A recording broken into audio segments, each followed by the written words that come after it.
All right. Welcome in to the Rant with me, Pugs Moran, from the Kelly Moore Memorial Studios in the beautiful E Gallery in Dallas's Design District. We do this every day, round about 12 o'clock. Fridays, we had other shows in here, the shows being produced. So I'd like to give a little bit of a buffer. Don't want to be the guy that's like, tick-tock, come on, wrap the show up. I mean, that's not what we do. So on Fridays, we're always going to be a little bit later than noon. Other days, we try to start right around noon. How are you, everybody? How was ya? How was ya? That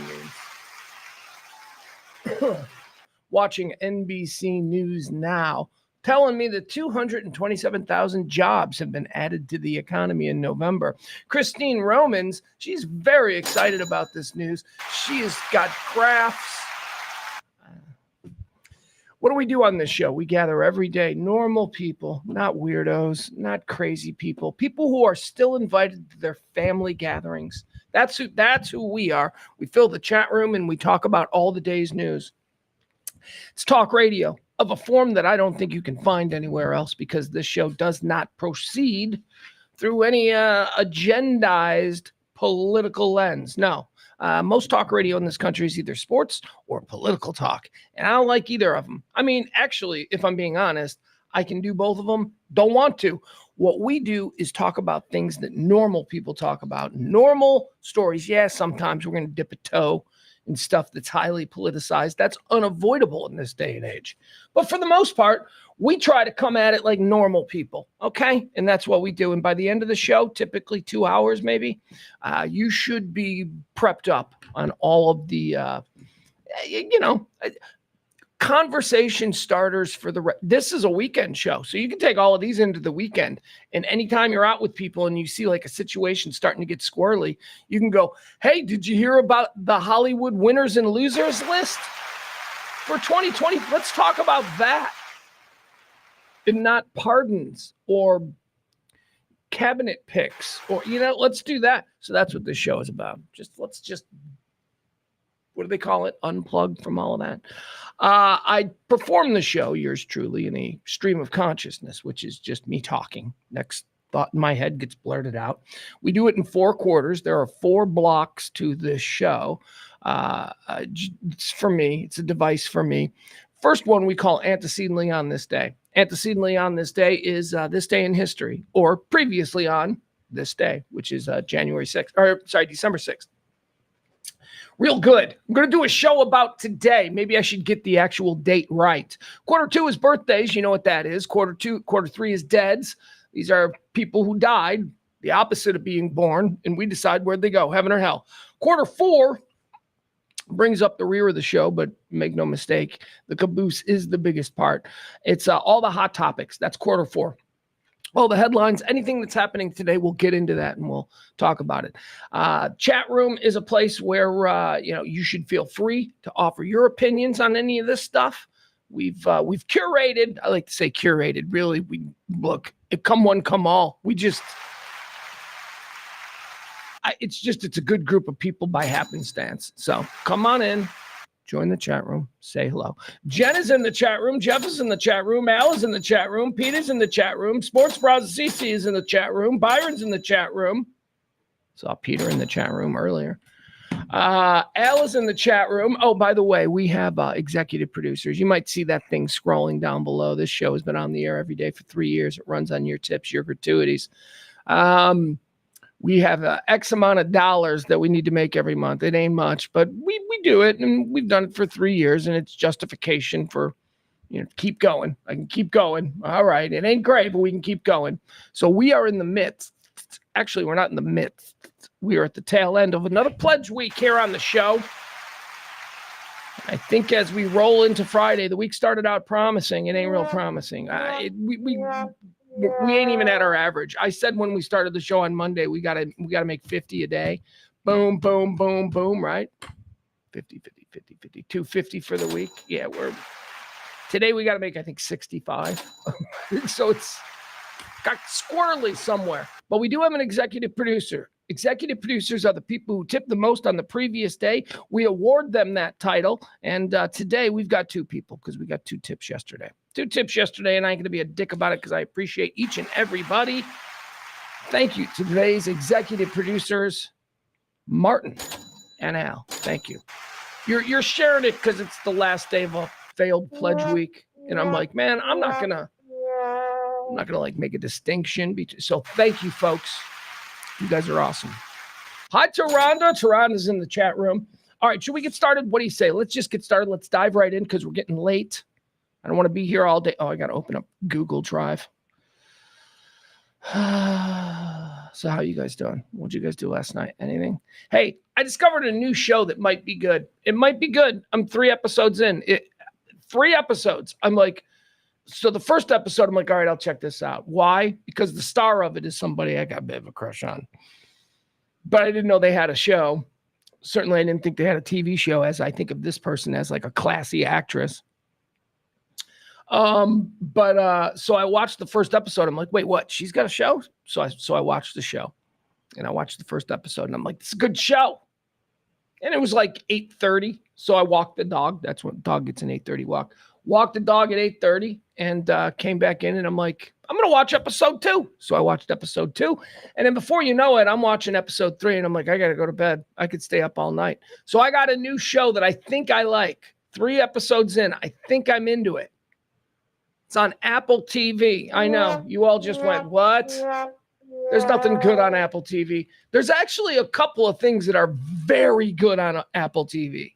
And then a whole bunch of pretentious Hollywood garbage on Apple TV. But there is some stuff that's good. For instance, For All Mankind is really good. Shrinking is really good. Whole bunch of people will tell you that.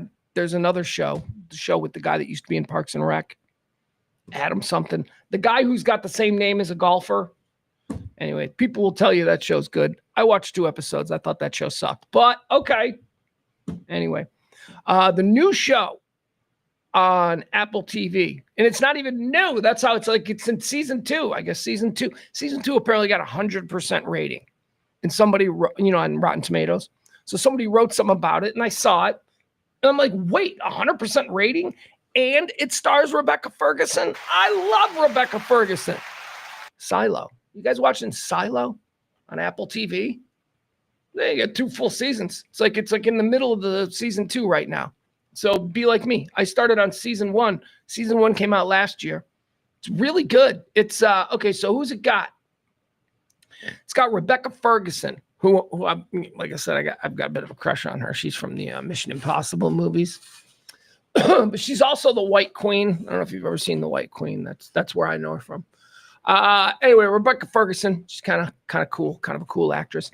So the Silo is a story about this civilization of people that live in this gigantic silo with like 145 levels to it, and it's very claustrophobic. It's got a lot of Battlestar Galactica vibes, like just a hopeless. And they live in this silo because the outside world is, can't live out there anymore, or so they're told. Anyway, that's what it's about. And it's about the mystery of why can't we go outside? And some people think outside is fine. It's got Tim Robbins. It's got who else? It's got Common. It's got a bunch of people. Anyway, it's pretty good. Pretty good through 3 episodes. Silo. I think I found a new show. Very excited. All right, let's get started. It is The Rant, live from the Kelly Moore Memorial Studios here in the beautiful E Gallery in Dallas's fabulous design district.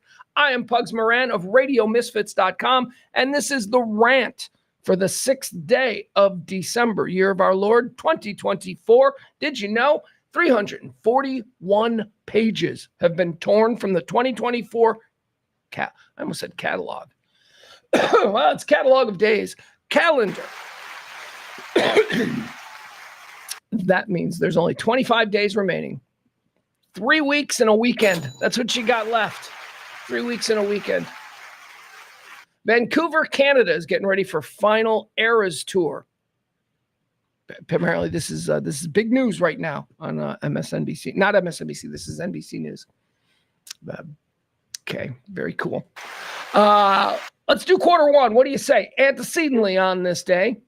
It's where we take a look back at the history of this day just to get our beaks wet so we can start the rant. Antecedently on this day in 1492, after exploring the 1492, who's this?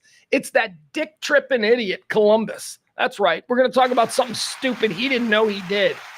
He didn't know he did anything. He was wrong about it all, Columbus. But yeah, because what, we're afraid of the mafia? Let's keep Columbus Day a thing. This guy's a fucking idiot. By any historical serious analysis, he was wrong on everything. He dick tripped into the new world. We have Indians in this country because this idiot thought he was in India. He went the wrong way. Didn't just start there, though. For it was on this day in 1492, after exploring the island of Japan for gold, Christopher Columbus lands on what we now know is Cuba. Yeah. On this day in 1492, Columbus sent word back that he found Japan. I got Japan. Turns out it was Cuba. This guy was like 10 kinds of wrong, and yet we got statues to him. Antecedently on this day in 1884, the Washington Monument in Washington, D.C. is completed. I've seen the Washington Monument. You ever been up to the Washington Monument? It's got real serious, like St. Louis Arch vibes. And by that, I mean really underwhelming. Like, you're like, this is going to be cool. And then you're like, that's it. That's cool. You want to get lunch somewhere? I bet you there's a lot of good places around the mall in Washington to get something. Anyway, it was on this day they finished it. On this day in 1904, Teddy Roosevelt articulated his corollary to the Monroe Doctrine. We talked about the Monroe Doctrine a couple of days ago. It was the anniversary of Monroe, saying, Monroe Doctrine. What was the Monroe Doctrine? We remember that, right? Monroe saying, we're not going to get involved in any of your stupid European nonsense. We are not an isolationist, but we're not going to get involved, okay? We're the United States of America. We ain't going to mess with your stuff. You don't come mess with our stuff. And it was pretty much a way for a young country to kind of stay out of the world's nonsense and focus on their own stuff, which is what we did until this day. In 1904, Teddy Roosevelt was like, hey, you know the Monroe Doctrine? Yeah, that's working pretty good, but I want to add a little corollary to it. We won't go to Europe, but we're going to start fucking around big time here in Central America and in the Caribbean. And it was on this day in 1904, Theodore Roosevelt articulated this corollary to the Monroe Doctrine, stating that the United States would intervene in the Western Hemisphere should Latin American governments prove incapable or unstable. By whose estimation, Teddy? Yours? Okay. All right, that sounds like we're messing in other people's business, but okay. On this day, antecedently in the year 1921, speaking of messing in other people's business, it was on this day, 1921, the Anglo-Irish Treaty is signed in London by British and Irish representatives, of whom an ancestor of my Tobin family was there, Liam Tobin, attaché to signer of the Anglo-Irish Treaty, Michael Collins. It was on this day in 1921. If you ever saw the movie Michael Collins or followed this stuff, you know this was a very controversial thing. The Brits and the Irish were engaged in a bloody revolution. Everybody was just exhausted. And the Brits finally said, guys, come on, sit down.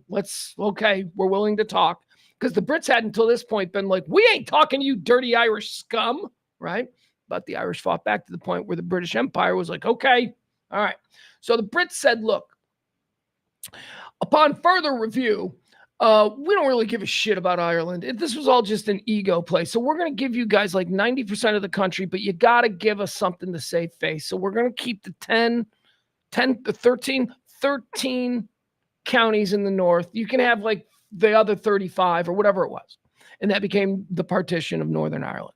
So they signed this treaty, and most of the people who fought the Irish Revolution were like, yeah, this is awesome. However, there were a whole bunch of other people that were like, no, not good enough. I have family in those 13 colonies, and they still aren't free. So now you had the next thing that happened, which was the Civil War. But it was on this day in 1921 that the Anglo-Irish Treaty is signed. Of course, here comes the Civil War. Antecedently on this day in 1922, 1 year later, in fact, 1 year to the day after the signing of the Anglo-Irish Treaty, the Irish Free State becomes a thing. Took a year for them to set up their government and put Eamon de Valera as the first president. Antecedently on this day in 1969, the Altamont Free Concert is held. At a free concert performed by the Rolling Stones, 18-year-old Meredith Hunter is stabbed to death by Hell's Angels security guards. This is, we've seen this if you've ever seen, all the old rock and roll documentaries, the Altamont stuff. This is Mick Jagger's famous, "Who's fighting and what for, man? That guy there, man. Get him out of here, man." Like, first of all, the Rolling Stones were idiots. I don't care if you're a Rolling Stone fan. I'm a Rolling Stone fan, but they're idiots, and they've always been idiots. They're not normal people. You think that Mick Jagger can relate to you on any level? They're not normal people. So, of course, back then, these idiots thought the Hells Angels, who were nice to them because they were rock stars, and the Hells Angels wanted to be friends with rock stars. So because the Hells Angels were nice to the Rolling Stones, the Rolling Stones were like, "Nah, they're good guys, man. We should let them do security for our big free concert." And of course, they killed a dude. They killed a black dude, Meredith Hunter, who was dancing like a pimp. I don't know if you've ever seen the footage of it. He's got like this crazy wild pink suit on, and he's dancing. He's going nuts. And then you just see like Hell's Angels dudes wailing on somebody. It's him. It's Meredith. Wailing on this dude with pool cues and stuff. It was a mess. Rolling Stones were idiots. And, back then they probably wrote a check for a couple of grand. Maybe, if that, maybe nothing. Today, family of Meredith Hunter would make a whole bunch of money. You know how liable Rolling Stones record company, Rolling Stones themselves, Rolling Stones Incorporated. God, so much liability for that. They hired the Hells Angels, and I don't know anything really bad happened to them. So stupid.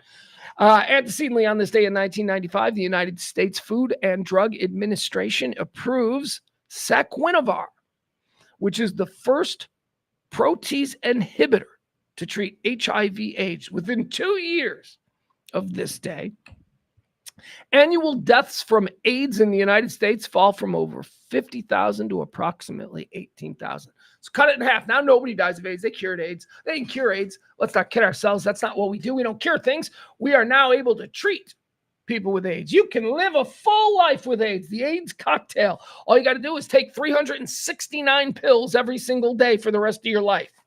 Each pill costing $25 each. Actually, that's stupid. $25 each. Each pill, probably, some of them probably cost hundreds of dollars, which is why, all the celebrities now survive AIDS. All the rich people are surviving AIDS. I don't know.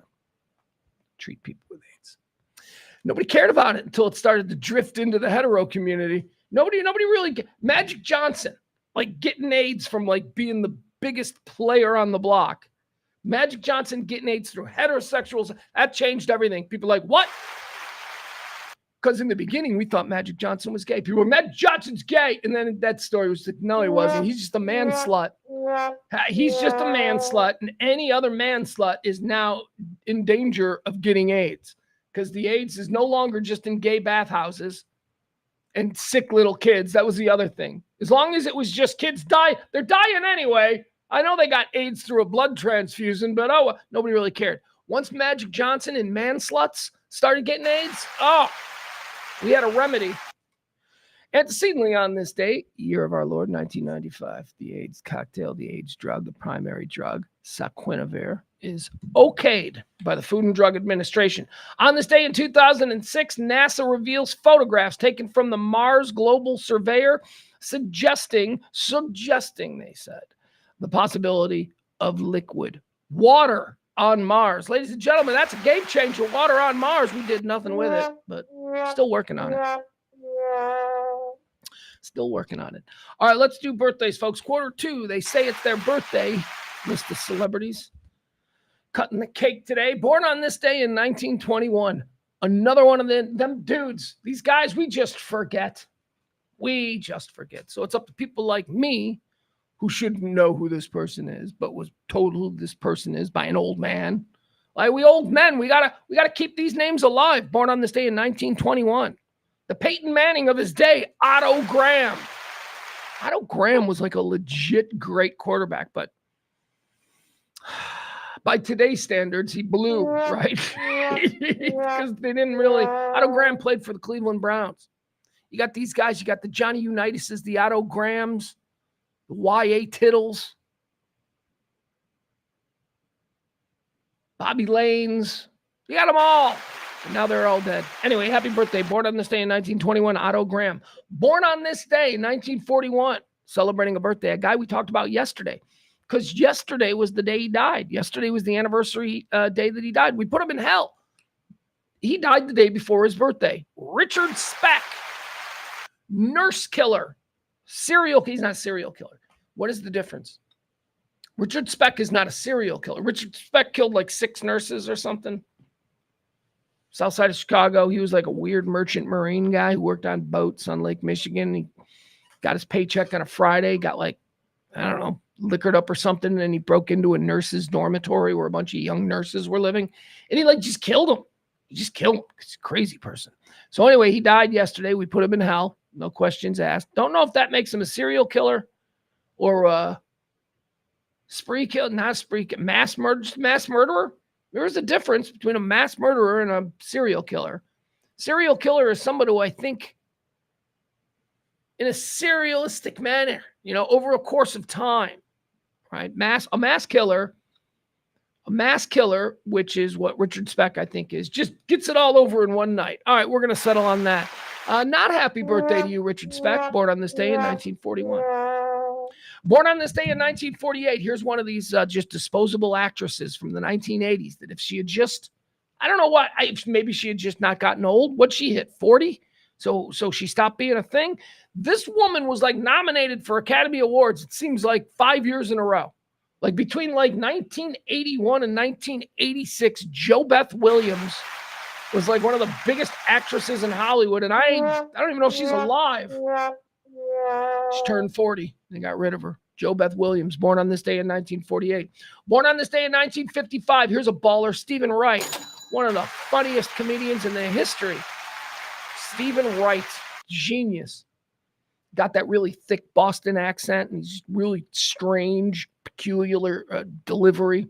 Stephen Wright, born on this day in 1955. Born on this day in 1956. Ooh, we got 2 of them. Oh my goodness. How cool is this? 2 people. They were born on the umbilical cousins, we call this. 2 people born on the exact same day of the exact same year. These 2 obviously learn from each other because both in their own right are incredibly influential guitar players. One for very different reasons than the other. Born on this day in 1956.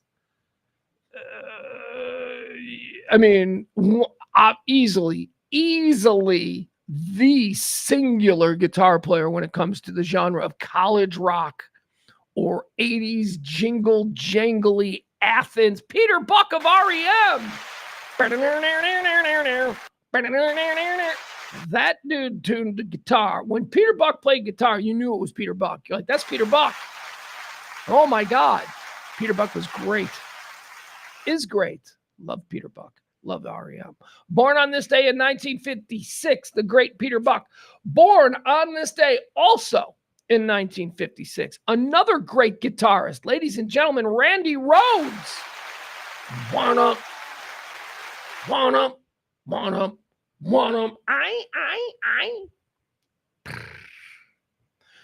Randy Rhoads, man. Ozzy Osbourne, that lead guitar lick on one of the great guitar licks of all time, one of the great guitar soloists, dead way too soon. Decided to go for a ride in an airplane, crashed his airplane into the tour bus, or maybe the house too, I don't know. Terrible. Anyway, also born on this day, happy birthday, the late Randy Rhoads. Randy Rhoads and Peter Buck, 2 incredibly important 80s guitarists, born on the exact same day. Born on this day in 1967, Judd Apatow. Could we do a Judd Apatow draft? We sure could, but what has Judd Apatow done? 40-year-old virgin? Okay, that's good. I like that. Let's see. Knocked Up, that's good. Funny People, I definitely like that. This Is 40, I like that. Trainwreck, didn't see it. King of Staten Island, that's cutie. The Bubble, 2022? I don't know what the bubble is. I don't know. TV, he did Freaks and Geeks. That's pretty good. Undeclared, I guess that's also pretty good. What else? Produced. He produced Judd Apatow. It's his birthday. He produced The Cable Guy. That's pretty good. Anchorman, Talladega Nights, Superbad, Pineapple Express, Forgetting Sarah Marshall, Get Him to the Greek, Bridesmaids, Begin Again, Anchorman 2, and The Big Sick. All right, let's just go ahead and say Judd Apatow. He's really good at what he does. Happy birthday, Judd Apatow, born on this day in 1967. Born on this day in 1992, Johnny Football, Johnny Manziel. I recently rewatched the Johnny Manziel football documentary. God, Johnny Manziel. I like Johnny Manziel. He's set. He's fine. He's just laughing at all of us. He made enough money. He's got a nice house somewhere. If he just lived, he could just move back to his hometown, start a insurance company. I don't know. Everybody would buy insurance from Johnny Manziel. He's got money. He's got no apologies. He's definitely an alcoholic party boy who never grew up, but whatever. I don't know how I feel about Johnny Manziel. I don't know how I feel about him. I used to, at first I loved him. Like the first time I ever heard of Johnny Manziel and he came into my life, I'm like, I love this guy. Then I hated him. I'm like, this guy's a D-bag. It's a total D-bag. And I felt bad for him. I don't know how I feel about Johnny Manziel. Happy birthday, dude. Whatever. Born on this day in 1992. Born on this day in 1993. Elian Gonzalez. Talked about him a couple of weeks ago now, I think it was. We discussed the whole Elian Gonzalez situation that happened around this time back in the 1990s. He was forced to go back to Cuba. Cuba made him a national celebrity, so he was kind of like the Justin Bieber of Cuba growing up. Remember, the thing was, he came here on a raft. His mother died seeking freedom, and his cousins in Miami wanted him to stay. And the government was like, no, you got to go back. And I don't remember how I felt at the time, honestly. I don't know. It's too long ago. But he ended up going back. And because he was this symbol in Cuba of standing up to the Americans, Castro made sure that he was a rock star growing up in Cuba. They're saying he could one day be president of Cuba. He's like a governor. He's a politician. He's now a governor of like a state or something. I don't know how it works over there, but Elian Gonzalez is like super important in Cuba. So he was sent back. Do you think he'd want to stay? I mean, like looking at like the way his life turned out, where he was like, he's handsome, he's famous, he's an icon to like, the Cuban way. Got a nice house, probably on a beach somewhere, gorgeous wife. He's probably married into the aristocracy or whatever that looks like under Castro, but I'm sure it exists to some degree. You think he'd rather just grown up in like a funky neighborhood in Miami? We'd have totally forgot about him. He wouldn't be anything here. He'd be working in a tire shop and some podcast would go looking for him. Hey, America, remember Elian Gonzalez? So whatever, it worked out well for him. Elian Gonzalez, Cuban technician and politician, known for child custody and immigration case. Anyway, there you go. Born on this day in 1993. Born 1 year after Elian Gonzalez, Giannis Antetokounmpo. The Greek freak, Giannis Antetokounmpo. Born on this day in 1994. All right, that's going to do it for the birthdays. Let's talk about deads. These are people who died. Where'd they go? They go to heaven. They go to hell. Let's figure this out. Come on, people. Dead on this day in 343. I think we need to preemptively put this son of a bitch up there in heaven. First of all, he's a saint, which I suppose, that puts you in, really there's no questions asked, right? All right, he's already obviously in heaven. He's a saint. But this one is St. Nicholas. St. Nicholas died on this day.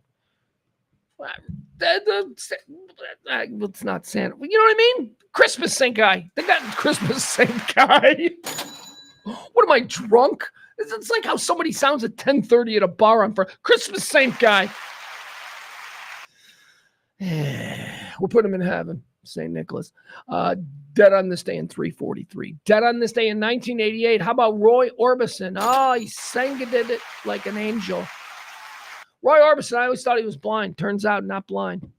He just wore dark glasses. I don't think you should be allowed to be a rock star from that time period and wear dark glasses like that, because there's already guys from that period who wear dark glasses, and we know that they're wearing dark glasses because they're blind. Ray Charles, you had Ronnie Millsaps, you had Stevie Wonder, you had, well, quite frankly, for most of my life, you had Roy Orbison, because I thought he was blind. He wore dark glasses everywhere. He wasn't blind. I'm not kidding. Like, he had a big comeback with like Traveling Wilburys. He was a big star in the 50s. He had a beautiful voice, a great singer. Was kind of forgotten about throughout the 70s. Then in the 80s, like the Traveling Wilburys got together and they're like, we should have Roy Orbison. So they made him join the band. And I'm like, that's so nice that they let a blind old man join the band. He wasn't blind, but he is dead. And I like the Wilburys, so we're going to put Roy Orbison in heaven.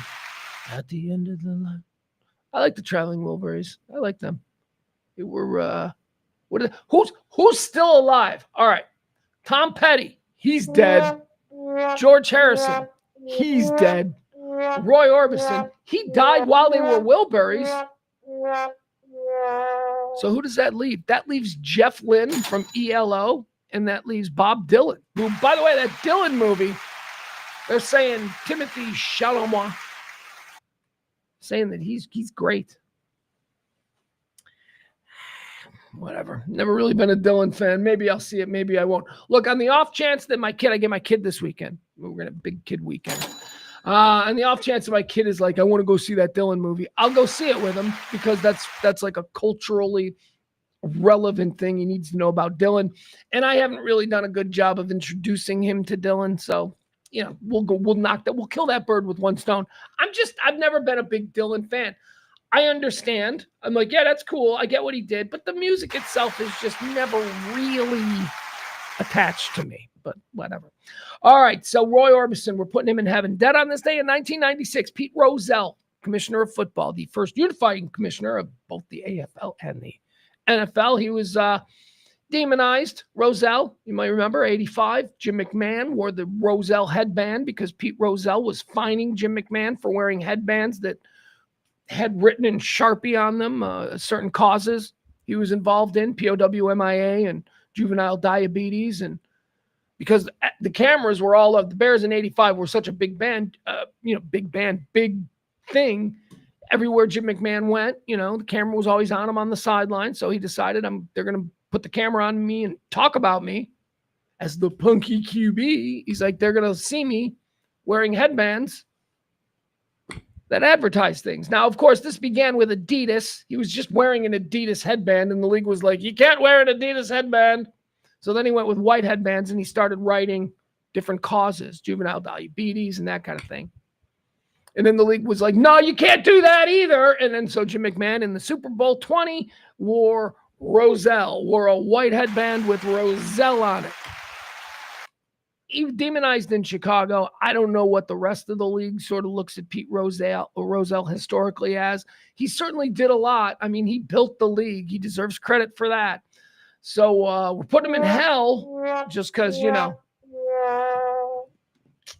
Bob, Pete Rozelle, 1996. Dead on this day in the year 2000, Werner Klemperer, Werner Klemperer, actor, Austrian-American actor. He played Klink. He played Klink in Hogan's Heroes. I'm putting him in heaven. Yeah, he played a Nazi. Played a lovable Nazi. Klink. All right, that's going to do it. First three quarters are in the book. It's time for us to get into all the other things that we need to talk about today, the big stories, the hot topics. But first, let me remind you, this show runs on tips. Drop a tip if you can, if you want to support this kind of talk. The big tipper of the show will be awarded the title of executive producer. Today's executive producer, Martin and Al. Thank you, boys. I appreciate it. Do not believe we're going to make our nut this month. That is, but I do want to thank everybody who did tip, and that's unfortunate. But if you want to try and help us get over the line, man, look, we got a couple more hours. I'm going to work hard for you here. Drop a little something if you can. Cash App, I think we're down to like, what is it, $65 or something? I don't know. It's down there scrolling. Help out if you can. In the meantime, let's talk about the world, shall we? All right. First and foremost, what is the latest here? I got to find out what the latest is because this was all happening as we were signing on. Hold on a second. Is there anything new? Anything brand new on this?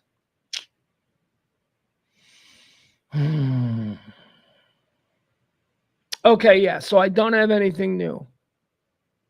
Well, all right. I guess that's new.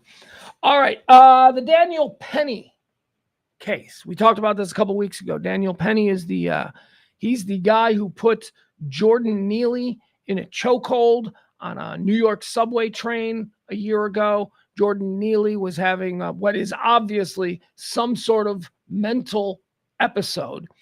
Jordan Neely was a street performer, formed as Michael Jackson. I think that was his main thing. In this particular case, he was on the train and he was screaming at people. Jordan Neely came up from behind him, subdued Jordan Neely, Daniel Penny did, with a chokehold. Subsequently, Jordan Neely died. Okay. So this is a very controversial, worthy of deep and heavy discussion. Is Daniel Penny a murderer? Did he murder Jordan Neely? Because he's on trial for, well, here, let me give you the details of what happened today. It's been a week of jury deliberations. The jury has been locked up for a week. It's Friday. They're looking at the weekend and they're like, I don't know. The jury sent a note to the judge this morning declaring that they are deadlocked. Count one. The jury is deadlocked on second-degree manslaughter. Second-degree manslaughter is count one of the charges against Daniel Penny. Second-degree manslaughter carries a maximum of 15 years. They cannot address as a jury the second charge, which is criminal negligent homicide. That is the lesser charge. The jury cannot address that charge until they come to a decision on count one. And they sent a note earlier this morning to the judge saying that on count one, we are deadlocked, Judge. The jury note, it says, we, the jury, request instructions. At this time, we are unable to come to a unanimous decision on count one. And then the judge will now, I guess the judge will now instruct them to go back into the deliberations. They'll try it one more time, but again, they're probably not going to want to stay. They'll probably send another note at some point today. What other notes do I have here? Judge is going to instruct them to go back into deliberations. They've been deliberating all week. The question that they seem to be grappling with, was he reckless? Okay. Did his actions constitute reckless behavior? If it constitutes reckless behavior, then that's on him, and therefore reckless. I think motivation was he was trying to subdue somebody that he thought was a threat to others. A bit of a Superman complex for sure. I'm going to be the hero here. Is that reckless, or is that a man of action? I don't know. I'm glad I'm not on this jury. I don't think this dude needs to go to jail, right? We put people in jail. Here's what I would say. Daniel Penny. We put people in jail because we are worried about what they will do out on the streets. Nobody is worried that Daniel Penny is going to now go and start killing people, right? This was a very specific situation that happened. Maybe it was an accident. Maybe he didn't mean to kill. I don't think he meant to kill him. So I don't think he needs to go to jail. Was he recklessly getting himself involved? Maybe by the rule of law, but by the rule of society, more of us need to get involved in these things. Every time I see one of these videos where you see a woman or a man going at it, I always say, where are the other men? Where are the other men? Not to take the woman's side unilaterally, but where are the other men to recognize that no matter what happens here, this is a man versus a woman and it needs to be calmed down. Doesn't matter who's right? Every time it's like you see a man screaming at a woman on a subway or something. I'm like, where are the other guys on this subway car who are going to just stand between this man and this woman. So I'm a bit torn because the Daniel Penny thing, I'm like, I can see why. I saw the video. The guy was being very aggressive. It was very scary.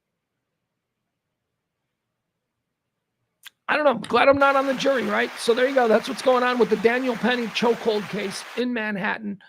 Jury trying to decide whether or not Daniel Penny was reckless and therefore culpable, or not culpable, but responsible. What would his prison be? Punitive? Punitive for being a person who got involved in what he thought was a dangerous situation for innocence. I don't know. All right. Let's see. What else do we have? The tsunami that wasn't yesterday, middle of the show. We thought we had a big breaking news story. It turned out to be not. There was, in fact, a very large, a significant earthquake that did occur about 50 miles off the coast of Humboldt County. It was a 7.0 earthquake. This is the event that triggered the concerns that there would be a massive tsunami heading towards, because it was only 50 miles, they thought it was going to be quite significant and it was going to cover quite a large swath of the West Coast. That didn't happen. All right, so that didn't happen. So we move on. But man, oh man, for a minute there, I thought it was happening, right? You know, the California, I've been hearing it my whole life. California's going to fall into the ocean. For a minute there, I'm like, here we go. And it's happening during a pledge week. Yikes. Let's get in on the manhunt. The manhunt going on here with the Blue Cross Blue Shield guy. We got a good picture of him. Here we go. We'll show you the good picture. Apparently, this dude was so crafty. He had been in town for 10 days before the killing, and he wore a mask the entire time. He's living in hostels, paying cash. There he is. Look at me smiling. That's right, ladies. He's handsome, too. All right, so a couple of days ago, the dude from United Healthcare, he's the CEO. He's walking into a big meeting. Hold on. Walking into a big meeting there at the Hilton, and he gets whacked by this guy. This guy just pops out of the shadows, kills him. Now, I've been saying the last couple of days, I've been going down this whole, this dude is probably sick, healthcare, very delicate issue in this country. A lot of people, So I was thinking it was that. This guy's got a sick daughter. He blames this guy for it. But as this search, this manhunt for this guy goes on, people are going back and forth. Was he an expert? Was he a fool, right? I'm saying yesterday, this is a guy who watched a bunch of movies, probably went to sleep fantasizing about how he would do this, and he actually wrote it down and did it. It's not that hard. But now there's a lot of smart people, very smart people who are saying stuff that is the direct opposite of that. That maybe this guy is some kind of world-class assassin. Maybe this dude, Brian Thompson, the guy who's dead, was apparently embroiled in some shit, and he had been called to this event. Okay, so people got crazy theories. I want to talk to somebody who has a very interesting thought on this, and maybe he'd like to share it. He's got a moment. Who? You got a second? Yeah. Okay. So here we go. We got E on the stream here. E, we're talking about the manhunt. And, my feeling has been from day one when I first heard about this. I think when you and I first talked, I said, boy, I wonder what his daughter is dying of. And I've been kind of pitching that this is just a disgruntled victim of our healthcare system. But you were kind of blowing my mind earlier today. You got some theories. Why don't you lay on the people what you think is going on and who this guy is and tell us all why? Oh, my gosh. So, I'm at Rodeo Goat. Okay, never mind. Okay. I just thought if I had you free, like you were still in the other room. You're not in the other room anymore? No, I'm at the Rodeo Goat, but I definitely think it's a hired hit by people in the insurance world. And why? Why a hired hit? What was this guy? You were telling me some stuff. Give me so the kid was there before the meeting was announced, and the guy is being shareholder. There was a shareholders meeting that was announced on the 26th, and he was in town at the hostel on the 24th, and they didn't announce the meeting until the 26th. So he obviously was there with inside information. And the guy shows up for the shareholders meeting at 6:45 a.m. in the morning, and the meeting's not scheduled to start until 9. Why are you 2.5 hours early for a meeting, and then all of a sudden you get popped in the back outside? Okay. Now also hold on. I want you to talk a little bit about there's another aspect here to this. He was being summoned to this shareholders meeting, right? This wasn't like there was something going on that he was having to account for. Well, I don't know that he was being summoned or had to account for. I just know if you're up in front of the SEC for insider trading, right? Okay, see, now stop. Now, this is the first time you've said that. Is that something that was going on? Is he in front of the SEC? I'm not aware of that. Is this new information? Yeah, there's allegations. There's allegations of him. If you look it up, I mean, I looked it up the other day. Allegations of litigation against him for insider trading. Okay, so he's got stink on him that could affect, United Healthcare stock or whatever, right? Maybe this guy's a problem. Or he's exposing somebody, who's up to something. Okay, so who do you think this, we're calling him the kid from Atlanta, because apparently that's where his journey to New York to do this began. But you're saying no, he's not a kid from Atlanta. What do you think? You think he's like some world-class Mossad agent? I think he's hired, possibly Israeli hitman. Because he looks. Come on, say it. Because he looks Israeli. He looks Israeli to me. What does Israeli look like? What does Israeli look like? I'm wondering. All right, thank you. He's over there. Yeah, okay. He's over there at Rodeo Goat. You enjoy. Are you dining in or are you bringing home?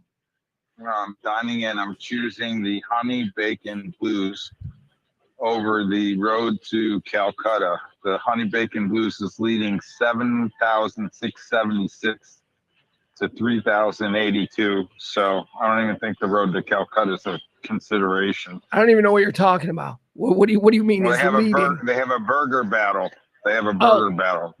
And so the one's been chosen 7,676 times versus the other 3,082. I'm not going with the underdog when it comes to the burger.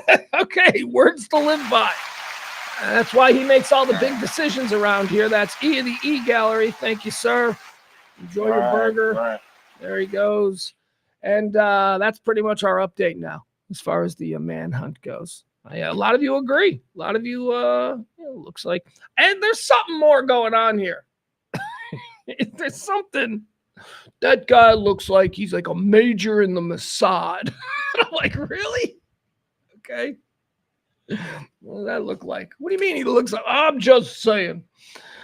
All right, let's continue on with today's rant. The manhunt. Oh, here, yesterday. Remember, we told you about the nerve of Anthem Blue Cross Blue Shield.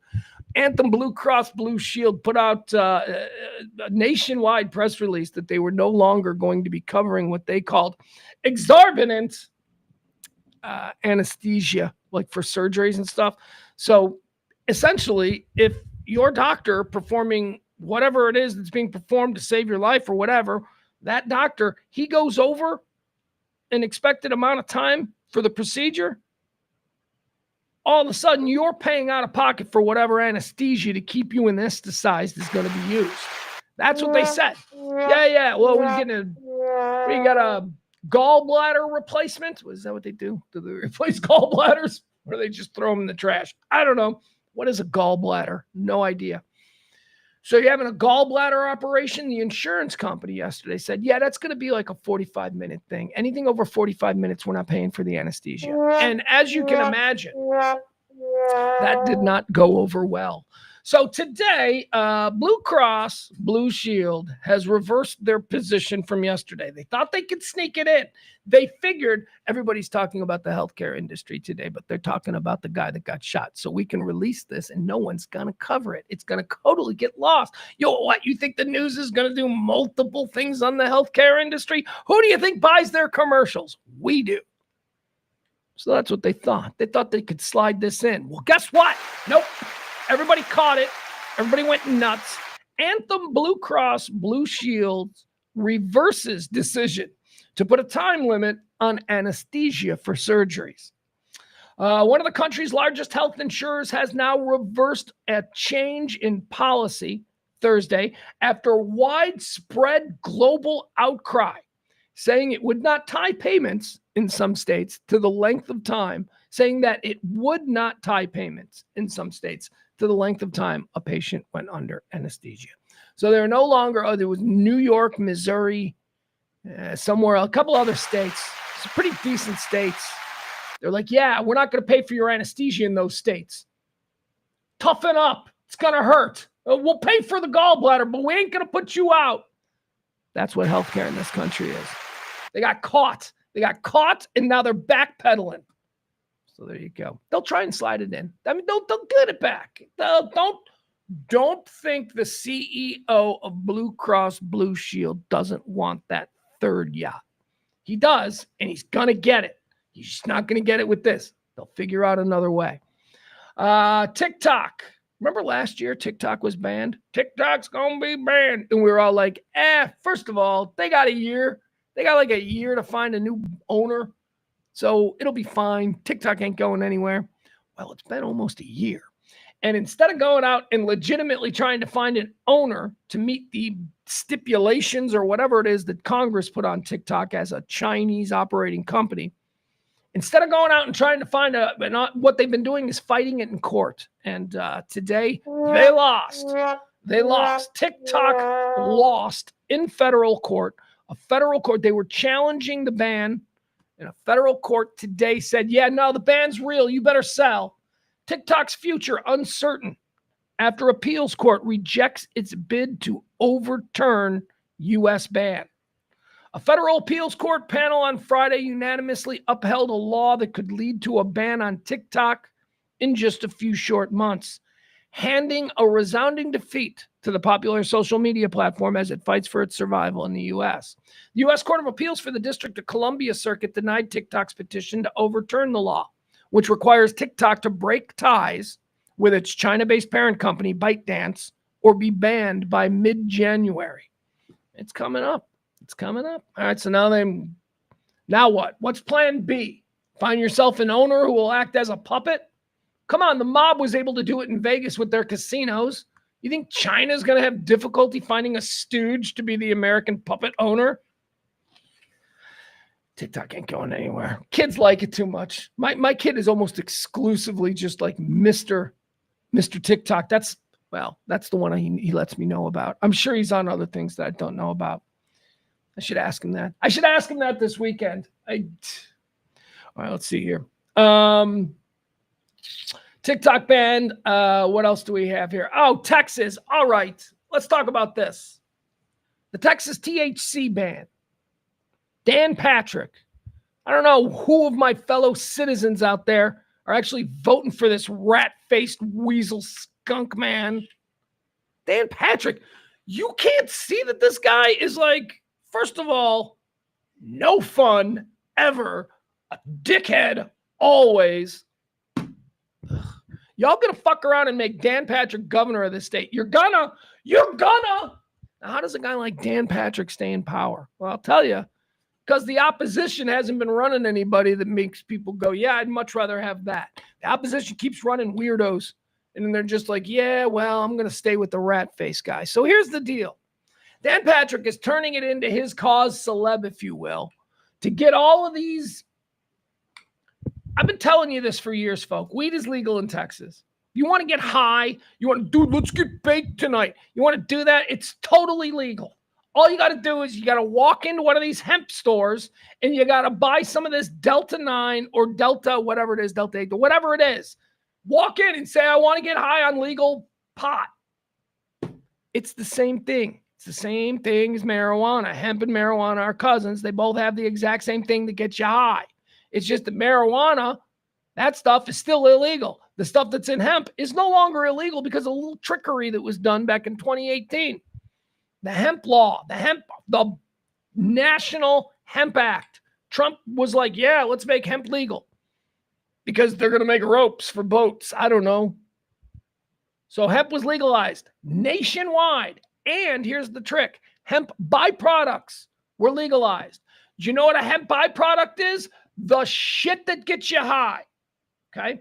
So hemp and hemp byproducts are now legal, and they're started a whole hemp industry. Well, guess what the first industry to pop up and have real success was?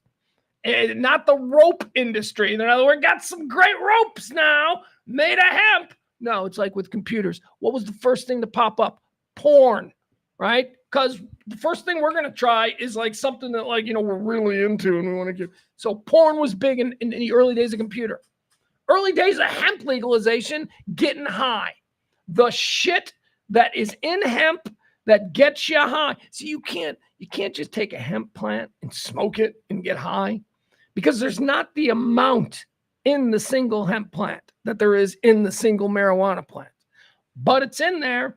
And because extract is legal, according to the 2018 hemp law that Trump signed, because extract is legal, you can take one hemp plant and you can extract all that shit that gets you high, and you can put that in a little cup. And then you throw that out, and you get yourself the next hemp plant. And you extract all of that, and you put it in the same cup, and you throw that up. And now you got a cup of all this like stuff to get you high, and they make it into gummies, and they sell it at the vape shop on the corner, and it'll get you messed up. It's the same thing. It's a loophole. There is a crazy workaround that basically has legalized getting high in this country from coast to coast, and nobody realizes it. We've been talking about it here for years. It's 2 years of us going. Let me show you something. Hold on, you guys. Hold on. I'm going to come right back. Hold on.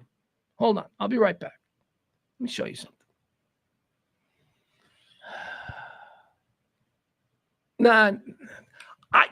There's like a little vape pen over there in the art gallery that like, if you just want to like, you're looking at art, you want to take a puff, and it's totally legal.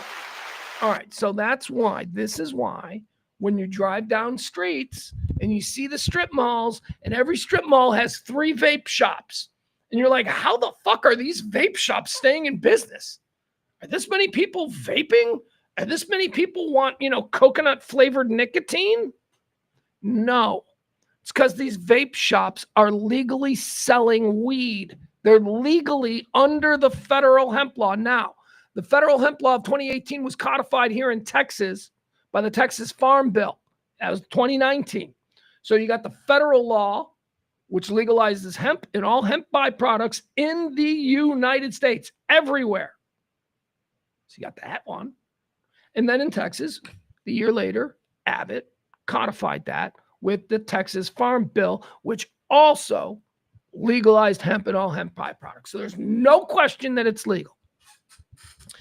Dan Patrick, enter Dan Patrick, who I don't know if he's making a play to run for governor. He needs a single issue. Dan Patrick has now vowed, Lieutenant Governor Dan Patrick, for those of you who don't know, you should know what his position is. Texas Lieutenant Governor Dan Patrick vows to ban THC products, threatening all Texas dispensaries. Texas Lieutenant Governor Dan Patrick said Wednesday that banning THC products would be a top priority in the state legislature next year, a move that could shutter dozens of marijuana-adjacent businesses across the state. Dozens? Jeez, there are a dozen vape shops that sell this stuff on Lemon between Inwood and, let's say, Oak Lawn. On Lemon, you can find a dozen of them. Dozens? Hundreds? Thousands maybe in the state.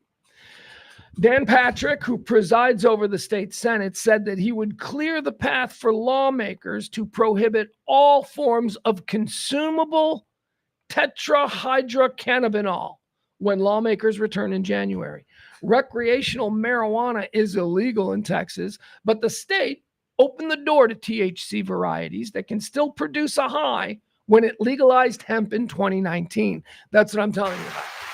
So that's the stuff that you can walk into the vape shop and you walk in and you see glass jars with giant buds that look like, you're like, that's real weed. And they're like, it is real weed.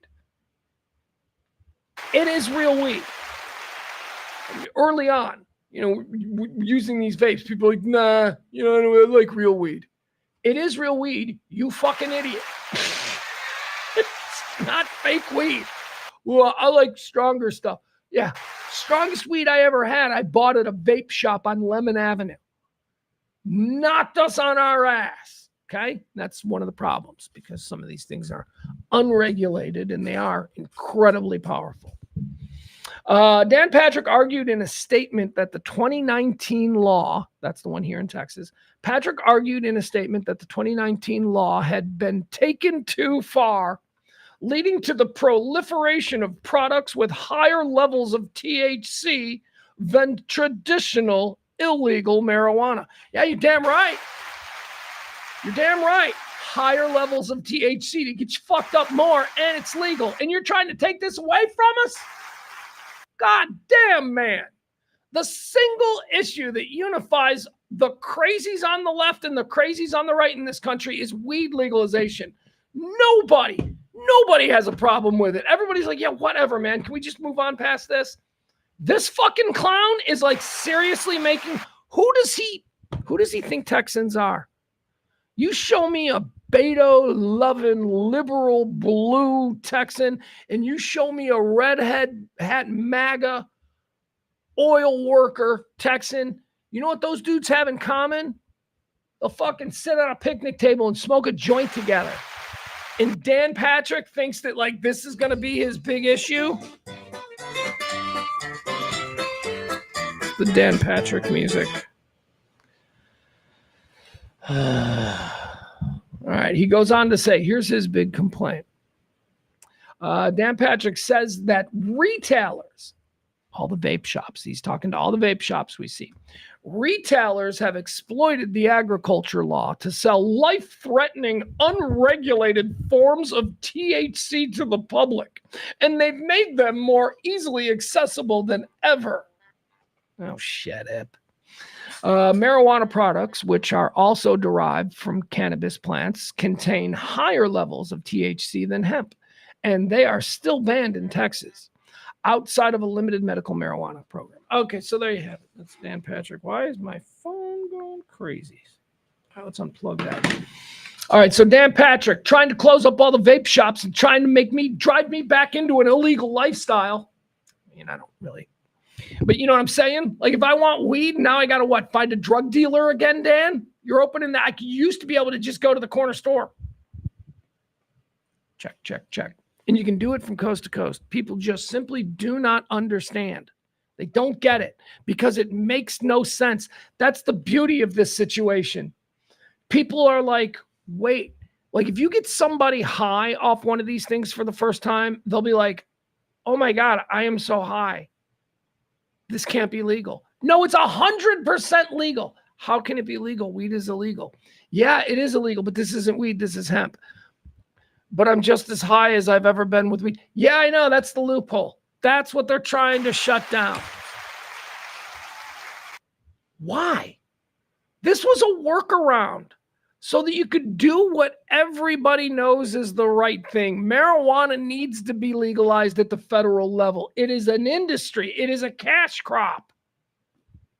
And until it's legalized at the federal level, you can't have these operators working in states where it is legal banking because the banks are all federally insured. And if it's illegal at the federal level, the banks will not handle your money. It's a mess. It's a multi-billion-dollar industry that will only continue to go up. And Dan Patrick is now going to this is going to be his big fight for a bunch of blue hairs in rural churches in Texas. Good Lord, man. Mind your own. Let's see here. What else do we have? Mm-mm. Oh, hey, yesterday there was this, did you see the Secret Service guy and the congressman get into the big fight? I don't even know what they're fighting over. I don't even know what this is about, but it's fun because this kind of shit didn't used to happen.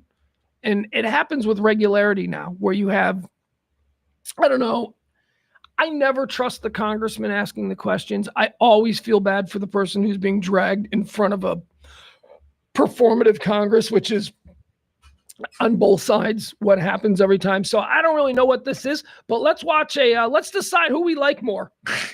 Let's just go with that. Which sight unseen, which guy do we think that this is a congressman, apparently some kind of hearing on Secret Service, or I don't know what it is, but it's some Secret Service dude and a congressman fighting. So let's watch these two guys go at it.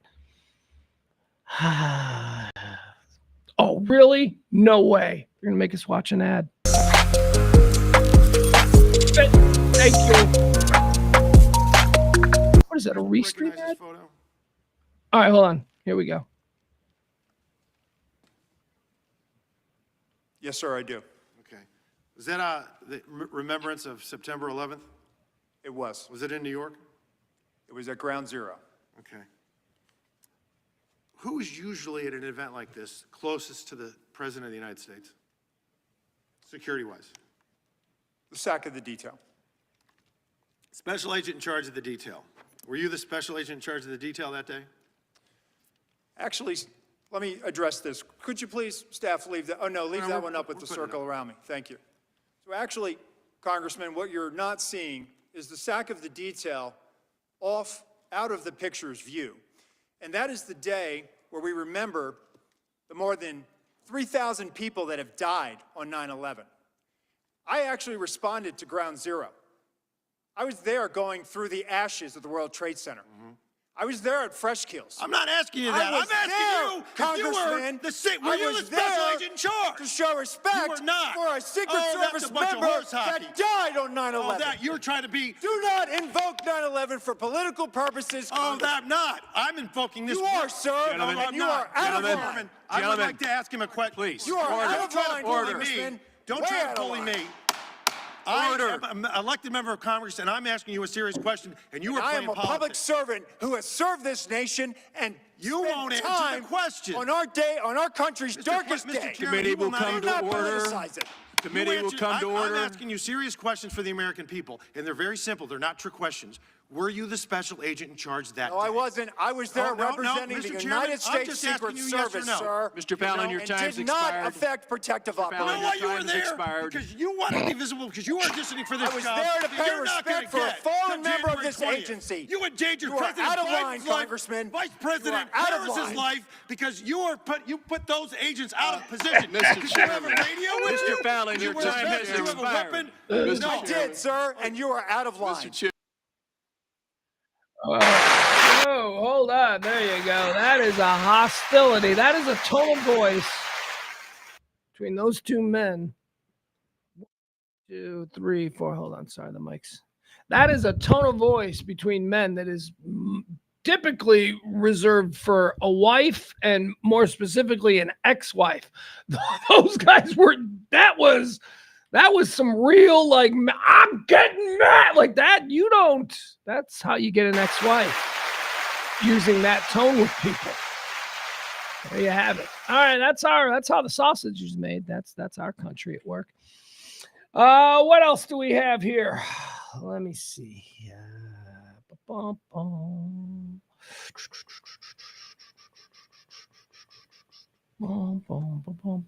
Oh, okay, let's do this. All right, here's a story. This is the Hollywood Reporter today. Put out a list of what they're calling 2024's Hollywood's winners and losers.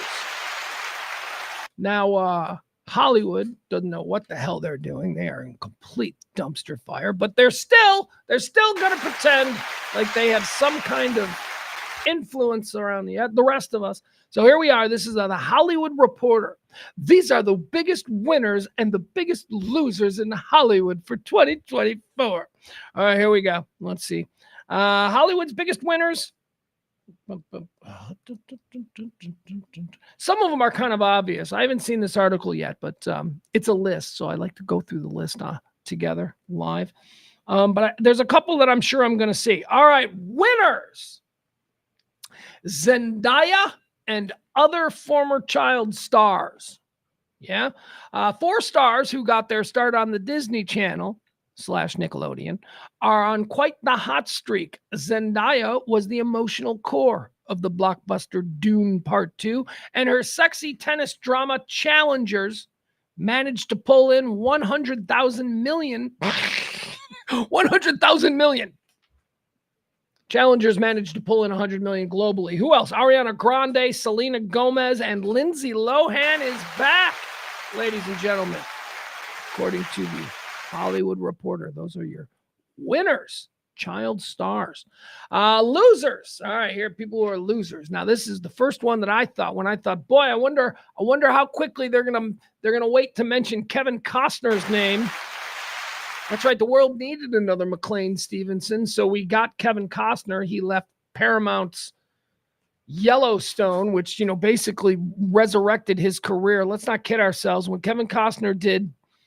we heard that Kevin Costner was doing a TV show, we were all like, good for him. That makes sense, right? We hear Brad Pitt's doing a TV show. We're like, that's weird. Brad Pitt doesn't have to do TV shows. The bloom was off the Kevin Costner rose.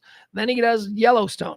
All of a sudden, Kevin Costner's a big star again. He gets too big for his britches, thinks he's going to go back and do movies, tells the Yellowstone people, go kick rocks.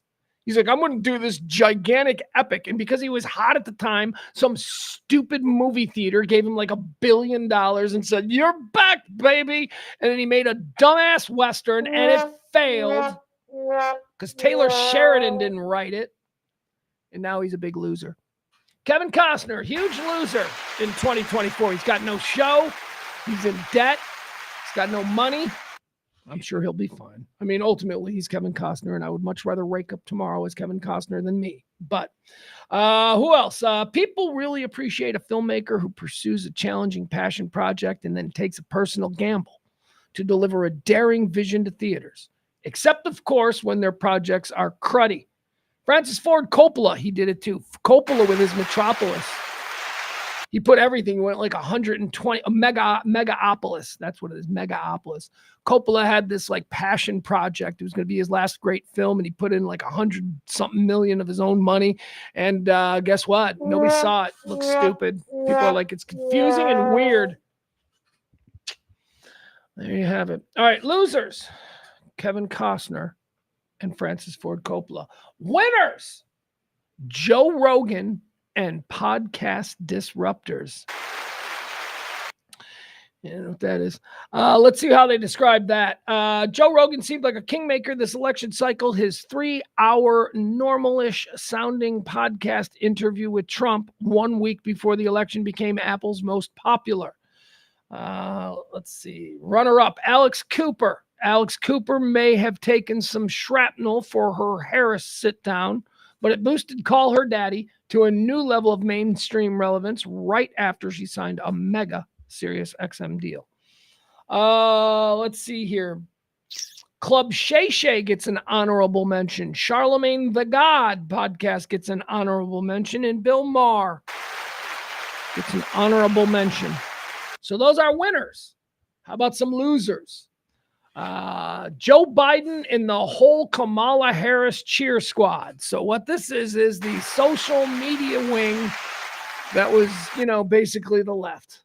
Boy, the Hollywood Reporter has turned on them. Even the Hollywood Reporter is saying you guys are a bunch of losers. It's not the fault of celebrities that Harris lost, though some think their endorsements might have backfired. But spending your fandom's goodwill to go hard for a candidate who then loses is always a bit embarrassing. And the list of celebs that went all in for Harris is long, particularly in the music industry, such as Beyonce, Taylor Swift, Eminem, Lizzo, Megan Thee Stallion, Charlie XCX. The most unfair post-election barbs have been directed at Clooney, whose infamous New York Times essay about Biden. Remember Clooney wrote the thing about, Mr. President, you've got to honor us by stepping down. Remember he did that? And people are like, George Clooney's so brave. Well, the worm has turned, my friend. Now people are like, fuck you, George Clooney. Let's see. Musicals. They say musicals are the big winners. Yeah, you know why musicals are the big winners? Because theaters are the big losers, and no straight men are going to theaters anymore. And they figured, well, let's just do a big flamboyant musical and get all the chicks and gays. So there you go. Musicals. They're going to start cranking out musicals, man. Seriously, they're going to go for like the whole event night at movies where, like, you know, everything's going to be a musical now. Let's see here. Another winner. Everybody involved with the Penguin. This is interesting. Do I need to start watching the Penguin? This is the winners. And then the category is winners, and the person, everybody involved with the Penguin. I have not seen the Penguin, but I am telling you, everybody, this is, I owe my 15-year-old son an apology, and I'm going to probably give it to him tonight. Weeks ago, my 15-year-old son is like, Dad, we got to watch the Penguin. And I turned to him and I went, I don't want to watch no Penguin. Yeah, it's like, I don't want to watch a Penguin. He's like, no, Dad, it's really good. And I'm like, I ain't watching the Penguin. And so it was weeks ago. In the week since, everybody is like, you watching the Penguin? Are you watching the Penguin on HBO Max? Have you seen? I mean, it's not, don't think it's just like a movie about, you know, a Batman villain. It's not.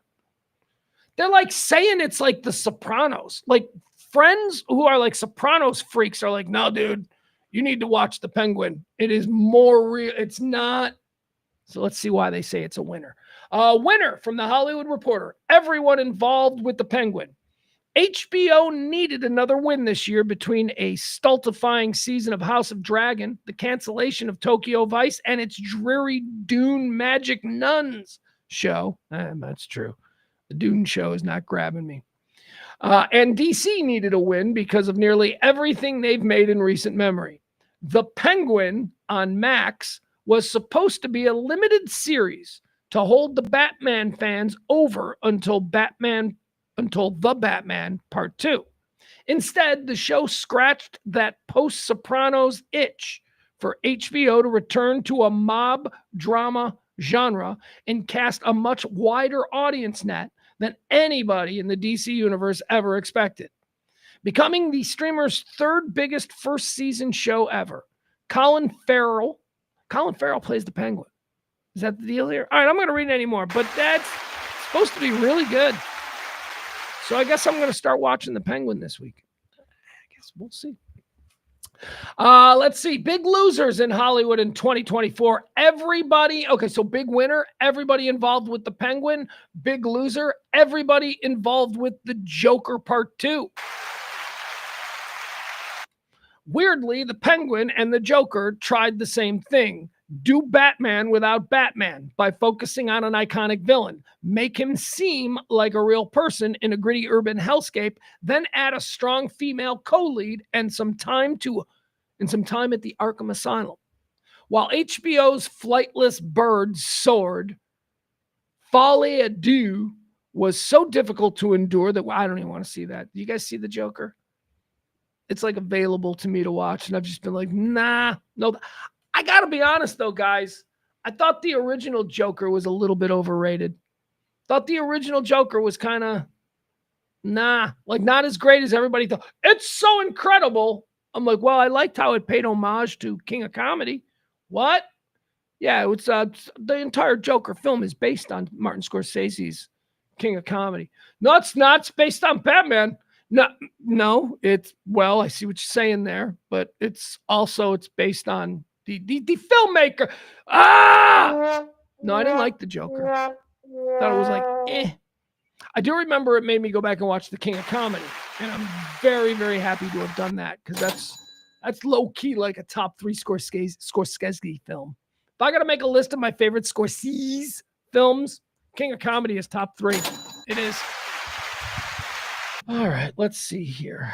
What else do we got? We're going over a list of big losers and big winners for 2024, according to the Hollywood Reporter. Big winners, Chappell Roan.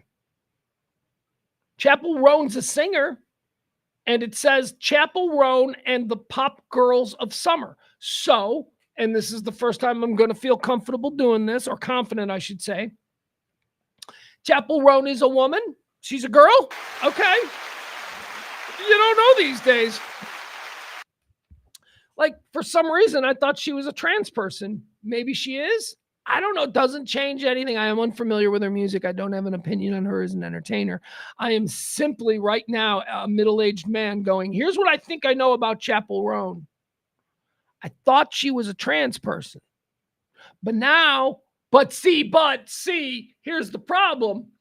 People will, like, when they talk about her, they'll just refer to her as a girl, right? Even though, like, normal people like us were like, well, but she's a trans girl, right? She's trans. No, she's a girl.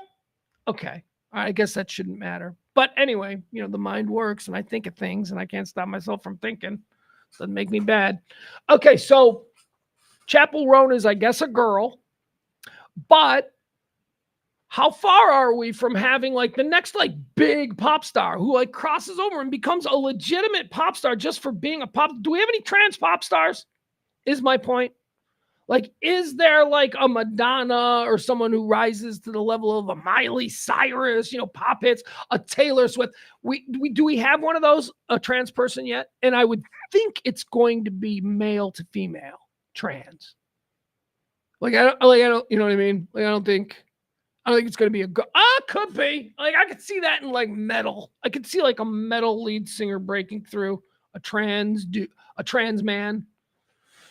I don't know, whatever. It seems to me Chapel Roan is a girl. I'm just going to go with that. An incredible year for pop music. I don't know what they sound like. I don't know. An incredible year for pop music thanks to releases by Chapel Roan, Sabrina Carpenter, and Billie Eilish.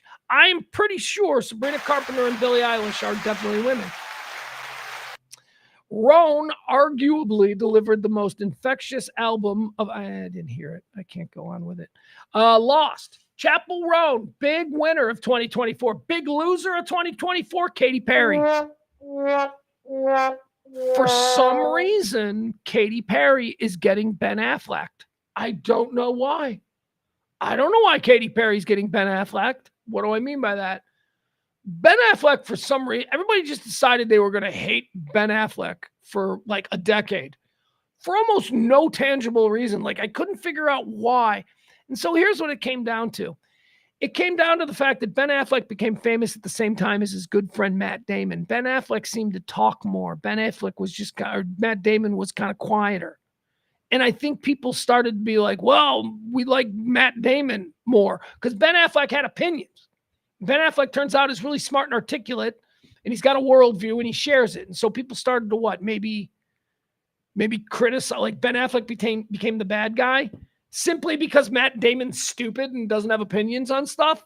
Whatever, I don't care. You know, it's like Matt Damon, whereas Ben Affleck.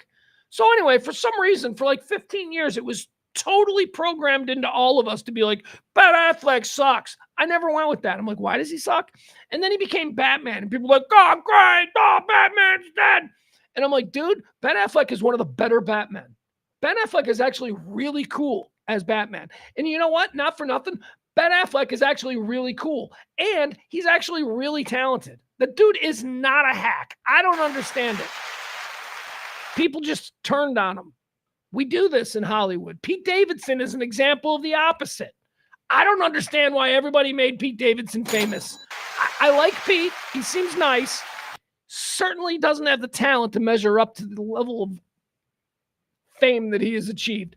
Bennett Wong is another one from Saturday Night Live. Don't know why. Making him famous. So Katy Perry is like the modern Ben Affleck. Hollywood has just decided with their groupthink that we're going to shit on everything that she does for the next 10 years. I have no idea why. She seems like a lovely woman. She makes the same garbage music she's been making for 20 years, and now suddenly Chapel Roan is a winner and Katy Perry is a loser. All aboard the Pop Girl Summer Party bus.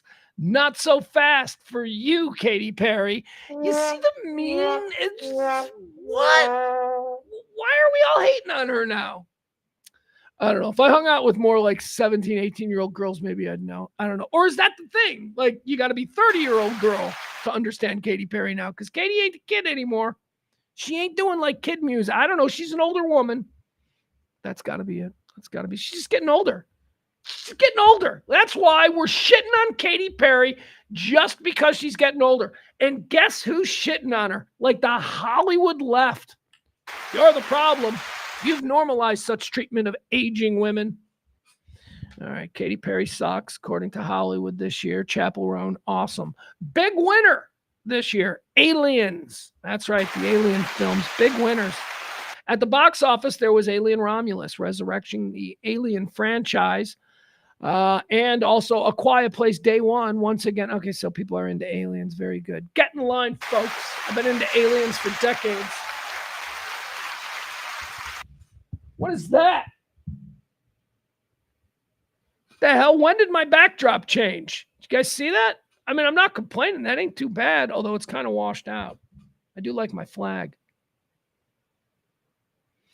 All right, let's keep going. Hollywood's biggest winners and losers. Winner. So Aliens are a winner. Also a winner. They're going to go with FX, the FX channel. The FX, apparently they're being credited for, let's see, Fargo, The Bear. Yeah, seriously, man. FX is the best. Congratulations to FX getting noticed. FX, man. FX got What We Do in the Shadows. Incredible. FX, man. FX been putting What We Always Sunny in Philadelphia, producing that for years. They're producing The Bear, which is like the best show on TV. Fargo, which is like the best show on TV. Shogun, they're talking about Shogun, how good that is. Man, it's about time we start talking about, HBO can go stick it with their, it's not TV, it's HBO. FX is just as good, man. FX is just as good pound for pound as HBO. I can go through a list of the greatest shows in FX history, and you'll be like, wow, it really was good. AMC too, but really AMC's only had 2 shows, Walking Dead, Breaking Bad. That's it. Everything else they've had hits, but nothing that really captured America's, curiosity. FX has those like every year. Every year there's a new FX show that people are talking about. So good for FX. I like that they're getting. FX should just be an app. They should just go. They should get off the cable channels. FX should just become like, it's Fox. They could. Wait, is there a Fox app, like a Netflix kind of a thing? It should. Big losers. Big losers. FX is the big winner in programming. The big loser in programming is Apple TV. I say that a lot. Apple TV doesn't know what they are. Apple TV makes really good stuff. Sometimes they get a nice big fat pitch across the plate and they knock it out of the park. For All Mankind is a great example of that. That's a terrific show. Shrinking is a great example of that. They got good shows. This new Silo might be a great example of that. But also, Apple TV is that established tech, West Coast, Hollywood kind of, every show that we produce must have a strong woman overcoming a man who is just the worst. Okay, can we have that in every show? Yeah, I suppose we can write that character in.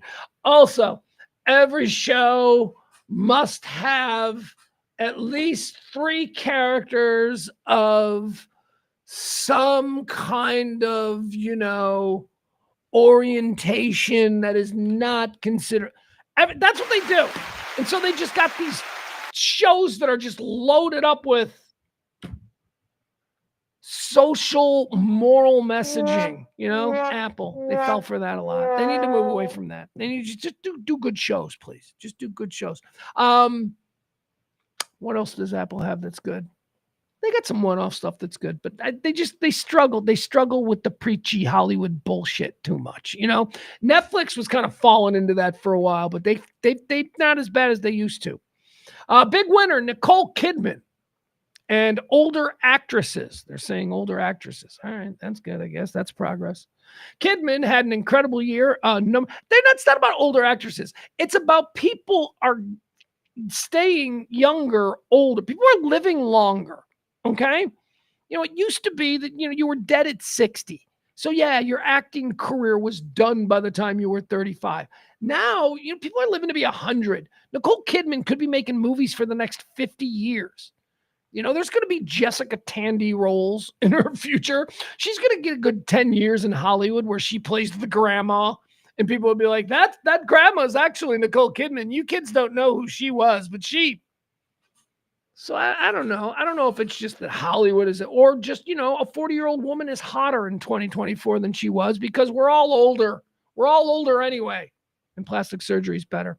A Netflix #1 show, Perfect Strangers, a Best Actress win at Venice Film Festival for Baby Girl, and another season of Lioness. While a surprising number of other AARP eligible actresses gave In the Eyes of Many the best performance of their careers, this year, the list of aging actresses on the comeback is long. All right, let's go through it. All right, so here's all the older actresses who the Hollywood Reporter is saying are back in 2024. Nicole Kidman. I don't know that Nicole Kidman ever went anywhere, but okay, we'll start off with her. Demi Moore. Woo! Demi Moore's on Landman. Demi Moore plays John Hamm's wife on the new Billy Bob Thornton series Landman, which is on Paramount. It's excellent. It's one of the best new shows of the year. I love it. Demi Moore plays John Hamm. John Hamm owns an oil company. He's an oil billionaire. He's living out there in Fort Worth. And Demi Moore is his cool-ass smoke show aging trophy wife. Not even trophy wife. Shouldn't even call it that. Because what's funny about that pairing is that Demi Moore in real life is probably 10 years older, I think, than John Hamm. But, man, they look like a couple. Hey, they look good. Demi Moore looks good. Demi Moore still looks good. I always like Demi Moore. Pam Anderson, they're saying, is back. I guess, Netflix did a documentary on her, so she's back? Sure, whatever. Tilda Swinton. Okay, I think now we're stretching it. She wasn't gone. Amy Adams. Amy Adams isn't gone. Isn't Amy Adams still like a... Don't tell me that she was gone and now she's coming back.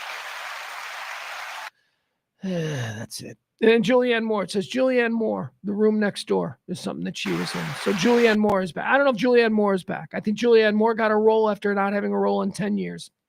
Amy Adams never went away. Tilda Swinton, I don't think she ever went away. Pamela Anderson, iconic. Demi Moore, good to have her back. Nicole Kidman never went away. Nicole Kidman wasn't gone. Last year in March, nobody said to anybody else, I wonder whatever happened to Nicole Kidman. She never went away. She was always here. Well, I just saw her in a movie last night. All right, what else do we got? More winners and losers. What? It says Will Smith won something. Winner, Will Smith. It's probably true. I don't even care about Will Smith. Cable TV is a big loser. Cable news, big loser. Taylor Sheridan is the big winner. They're saying the big winner in Hollywood in 2024, Taylor Sheridan. Taylor Sheridan started out as Chief Hale on Sons of Anarchy. Now he's the most powerful man in television. Taylor Sheridan created Yellowstone. He created 1883, he created 1923. He's also the creator of Landman, which is so good. Taylor Sheridan is starting to become the J.D. Salinger of showrunners. Tucked away from the world on his massive Texas ranch and avoiding all press. He's right outside Fort Worth. That's why all these movies, especially Landman. Oh, can we talk about Landman? All right. It's driving me nuts. So I don't know if you're watching Landman. It's the story of Texas. A landman in Texas oil and gas parlance is a guy who drives around to all the different oil patches and negotiates the leases with the owners. Ma Pa Kettle might be out there. They own this land. Here comes the man from the oil company. They're going to negotiate the use, the pumping rights and all that. So that's what a landman is. That's who Billy Bob Thornton is. Billy Bob Thornton is a landman for a company owned by John Hamm and Demi Moore, who I told you about. They're big-ass Fort Worth, Texas oil people. They got a big old house in Fort Worth. So, okay. So all of the oil patches in Landman are in Midland, Odessa, Texas. The oil company headquarters where John Hamm makes all the big daily decisions, is in Fort Worth. The oil patches are in Midland, Odessa, and the offices are in Fort Worth. This show makes it seem like Midland, Odessa, Texas, and Fort Worth is just a quick 45-minute ride in the car. There is a scene where Billy Bob Thornton is at the country club in Fort Worth, and he gets a call from somebody who wants to meet him out there in Midland. And he's at the country club, and he's like, all right, I'll be right there. And Billy Bob gets in his car in Fort Worth, and he's in Midland in like a half hour. It's 400 miles away. Like from here. You know, Dallas, Fort Worth, how we're kind of the same thing. I believe where I'm sitting right now, I'm closer to Memphis, Tennessee than I am Midland, Odessa, Texas. That's how big Texas is. Anyway, that's something that bothers me about Landman. I'm like, wait a second. He's leaving his wife and kids at the Fort Worth Country Club. He's going to leave them there for the day. And now he's going to drive 400 miles to Midland, Odessa, Texas to tour a patch site. Then he's going to drive back another 400 miles to Fort Worth where he's going to pick up his wife and daughter. I didn't like that. I was like, this is taking me out of it. I don't need my friends in the Midwest thinking that Fort Worth is that close to the oil fields of West Texas. It ain't. Anyway, it's a good show. If you guys aren't watching Landman, you're not doing yourself a disservice. It's pretty great. Guys, I think that's it. I think that's it. Thank you. We're going to end Pledge Week. I don't know if we made it. We'll find out on Monday. I'm feeling a little bit nervous, but I can't feel nervous because it's my weekend with my boy, and that's always a good thing. So we're going to have fun. Might watch some Penguin. It's going to be cold, right? Look at it. It's going to. Hey, by the way, I didn't notice. You notice I'm dressed different today, right? Because it's cold in here. It's cold in here, so I'm dressed up a little different. Thank you to our executive producers. Today's executive producers, we had a twosome. You know, sometimes I just don't like to discriminate. I like to make both people. Martin and Al. Thank you so much, fellas. Appreciate everybody who helped out this Pledge Week. We'll see where we are. Like we said, we'll be back on Monday. Come hell or high water. Have a great weekend. And did they catch the guy? Hold on. We got breaking news on the manhunt for the gun. That's not breaking news. Ugh, I hate when they do this. I hate breaking news, and then it's shit that they knew about 3 hours ago. That's not breaking news, people. That is a developing story. You say developing, and then you give us that. That's not breaking. It broke 3 hours ago. Oh, you know how I hate the news media. Have a good weekend. All right. Try and stay warm. We'll see you back here on Monday. Love you. Bye.